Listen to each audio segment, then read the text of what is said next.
Hey, this is Max. Welcome back to another CSR2 video. I am here with the season's PC car, LB GranTurismo. This is a very attractive car with wide body kit from Liberty Walk. We do have a regular GranTurismo already in the game, and this is a 5-star car. But understand that 5-star just means the car's rare, does not mean the car's any good.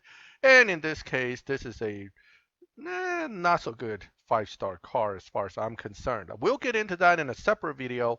Right now, let's talk about this car for the purpose of supply cups. So when we get cars that comes in that's brand new, I tend to do a supply cup setup and tune for people in case that you're going to be struggling with it with this particular car rather than other cars of the same make. Like I said, there is an existing GranTurismo, but again, beating dyno in both takes a little work. Therefore, I'm going to try to make it easier for you. I have two of these cars here. This one is fully built, fully fusioned with stage 5 only. The other one is left without any fusions. And I want to again thank the Mysterious Stranger account for providing me the cars to use in this case. Now, let's talk about beating dyno with this car. The car itself has a rather aggressive final drive for having the highest Evo, which as you can see is somewhere up here where you're getting about a 925 Evo, which is quite good, but it still only equates to 13.0 as far as the half mile time, 8.474 dyno. Now this is reachable, and you can actually do it with just good driving. You can hit dyno relatively consistently, but it's actually harder to hit dyno in the quarter mile than it is in the half mile.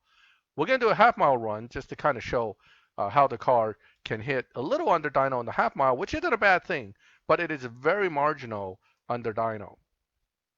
So here we go. That wasn't the greatest launch in the world, but it's okay. So fourth gear, I'm going to hit nitrous because I don't have much nitrous duration to start with, and this car tends to spin its tires in the beginning. So that'll give us a slightly under dyno run, 13.0 dyno. I'm somewhere in the high 12s, 12.996, so really high 12s. Now you could beat that a little bit more. I launched a little bit early. I think if I got it just on perfect, this would be like a 12.993, 994. So you could get a little better. You can also try third gear nitrous, which we'll do right now. And then we'll go into beating dyno with this as a side issue. But as you can see, just without fine tuning anything, just putting to max Evo and just trying to drive it as well as I can, I'm cutting it pretty close with dyno rather than actually beating dyno. However, you can still beat dyno a little bit, which is enough if you don't mind the slightly riskier runs in supply cup. You can still get through without too much trouble. So here we go again. This time it's actually closer to that 13.017. As you can see here and here, the quarter mile is still a little bit slower than dyno. So that's not going to be good for you when it comes to supply cup. So what can we do, right? We can beat supply cup by adjusting the car because it works a little bit like live racing. Your opponents are selected based on your dyno. Again, I always say this, and I need to reiterate it in every video for supply cup, that this tune does not apply to the Prestige Cup, the PC Cup. Do not get them confused. PC Cup doesn't rely on dyno. It relies on your car being upgraded enough to hit the target times of each race. They don't change that much until the final race where you can have a few different cars. So you need to have an upgraded car. I can't tune this technique to get around PC Cup. Supply Cup's a whole different story because it is relying on dyno. You can tune to beat dyno to beat the Supply Cup. Now, one thing first is, even at full stage 5, what I've noticed is that if you put 0-100 tire, 2.0 final drive, you get a negative Evo, a pretty negative Evo setup. Now, this by itself doesn't mean much. What is important is that when you move back up towards normal, you see these few 100-point jumps. These are important because without this kind of jump, the car does not actually substantially defeat dyno. As you can see from there on, as I move it up, the jumps are evenly spaced increases with a corresponding drop in time. Those jumps do not really make your car beat dyno. You still end up struggling to get dyno. It is only the big ones, such as right here, that makes a difference when it comes to beating dyno. Okay, so what does this mean? If we put it here, your dyno is now a 10.685. However, the car will still run closer to this number, which is a 9.8.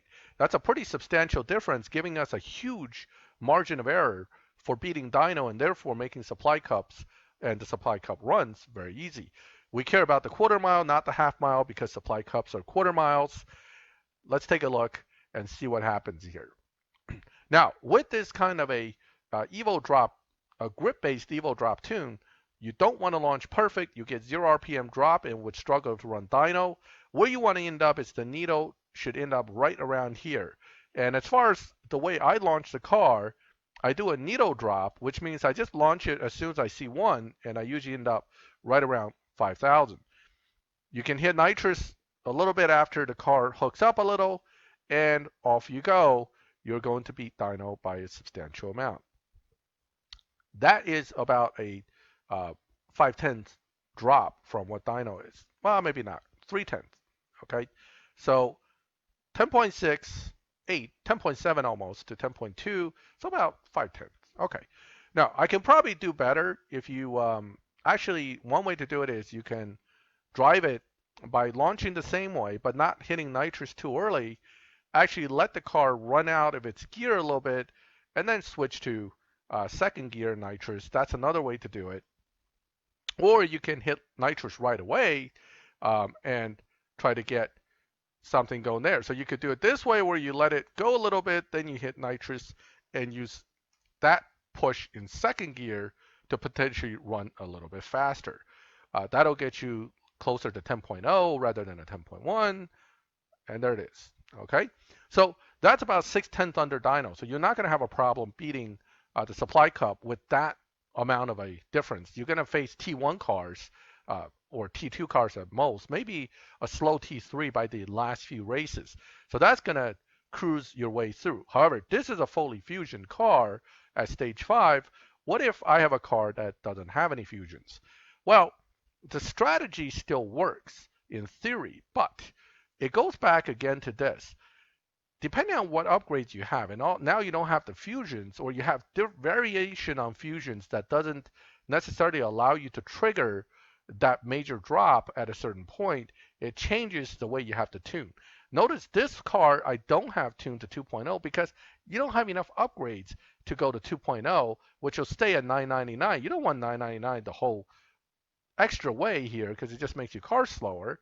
Once you hit negative 999, you've already hit rock bottom. No point to keep going down. So what happens is you see the drops here, right?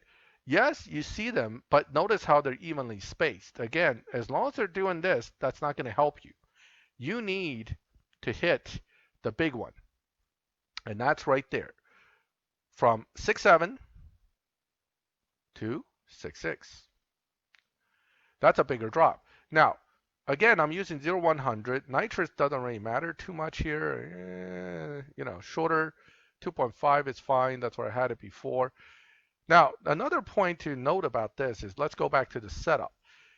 The thing about this is, in order to trigger that actual final bigger drop with this no fusion setup, which again, this is only stage 4, no fusions, not stage 5 even. I'm still waiting on delivery. So with this car, this particular one, the difference is this. You cannot leave these in. If you do, tire isn't grippy enough to actually trigger an Evo drop, a substantial one that makes the dyno beating. So I actually took out engine turbo and nitrous. What am I saying? Engine turbo and intake, and left them off and just kind of ran a modified TNT setup with bodies thrown in to try to get the car as fast as I can, because I don't want an 18-second run into supply cup either. As you add fusions, all these things will shift. So you may be able to, if let's say you have some tire fusions in, you may be able to throw in some intake stages, etc., etc. And again, the balance can also shift. If you have more power adders in, you may have to go more this way uh, on the final drive to accomplish the drop. So it's not the only setup. It's just a way I set it up for the purpose of this video because it's simple to do. Now, dyno says 12.2. Dyno says with the bump 11.5. 11.5, 12.2. We got 0.7 second margin to play with. Therefore, if this works, I should still be able to get at least a 11.8, 11.7, 11.9, something that is at least a tenth or two under dyno, therefore easily cruising through supply cups. Again, launching point, right around here. Now, if you wanted the guy that do this, that's fine too. Okay, you can launch, and once it picks up a little steam, use that nitrous, push your way through in third gear, and you're done. You're just going to watch it. Your opponent should be at least a third of the track or a quarter of the track behind you at that point. You should be also running quick enough to beat dyno, and that is a 12.3 almost dyno, and I just ran a 11.5. Therefore, 0.8 second difference, and the opponent should be nowhere near you. Although that is still kind of slow. That's by no means a fast run. But at least it lets you do this without even worrying about higher stages. Can you run the car bone stock or just stock with some nitrous? Yes, you can. Your margin of error is still going to be relatively small though. So even though you know, guys who are good at shifting and timing their shifts and launches, they won't have a problem still squeezing through the supply cup, but it wouldn't exactly be what I call easy supply cup. Easy supply cup to me means I can launch it, shift it, and then watch it go down the rest of the track and maybe watch TV while it goes down the rest of the track and still win. That to me is easy. If the other guy is within a car length of you, you actually have to concentrate. That's not really easy. So that's the difference. My concept of an easy supply cup may be different than yours, but that's why I tune my car differently than you do. All right. So that is this season's LB GranTurismo AMC. I will be doing a Stage 6 effects video separately to this, and you can check that out when I put that up later over the weekend or maybe early next week when I have time to put that together. Again, overall, this car is not that impressive. It's about an 11.8 fully maxed, which is slow, really slow for a 5-star car in Tier 4. It is not a dyno buster that does it easily. It doesn't get over 1,000 Evo. So as far as I'm concerned, it's a really pretty garage queen that's going to just sit there and collect dust. So check the car out and check out the Stage 6 videos when I put that up. You will have access to that in the near future, so you can kind of gauge how much work it may be for you to actually finish the PC Cup. All right, so that ends the supply cup discussion. Thank you for watching this video. If you have any comments, feel free to add them, or if you have any questions, ask them in the comments. If you like my videos, please subscribe to the channel so you can get notifications when I put up new videos. And as always, thank you for watching my videos. I'll catch you next time.